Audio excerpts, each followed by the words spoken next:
வாழ்க்கையின் அடுத்த கட்டத்தை அடைவதற்கும் ஞானம், அறிவும், புத்தியும் நமக்கு கண்டிப்பாக தேவை.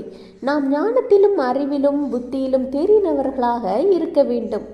பைபிளில் கூட 1 கொரிந்தியர் 14:20, சகோதரரே, நீங்கள் புத்தியிலே குழந்தைகளாயிராதேயுங்கள், துர்க்குணத்திலே குழந்தைகளாயும் புத்தியிலோ தேறினவர்களாயும் இருங்கள். இந்த அறிவையும் புத்தியையும் ஞானத்தையும் நாம் எப்படி பெற்றுக்கொள்வதென்பது தெரியுமா? கர்த்தர் ஞானத்தை தருகிறார், அவர் வாயிலிருந்து அறிவும் புத்தியும் வரும்.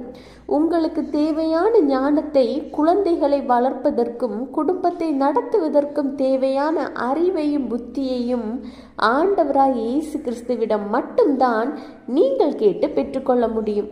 இன்றைக்கு நீங்கள் கேட்கும் பொழுது அவர் அதை உங்களுக்கு தர வல்லவராய் இருக்கிறார். Have a blessed day. Jesus bless you.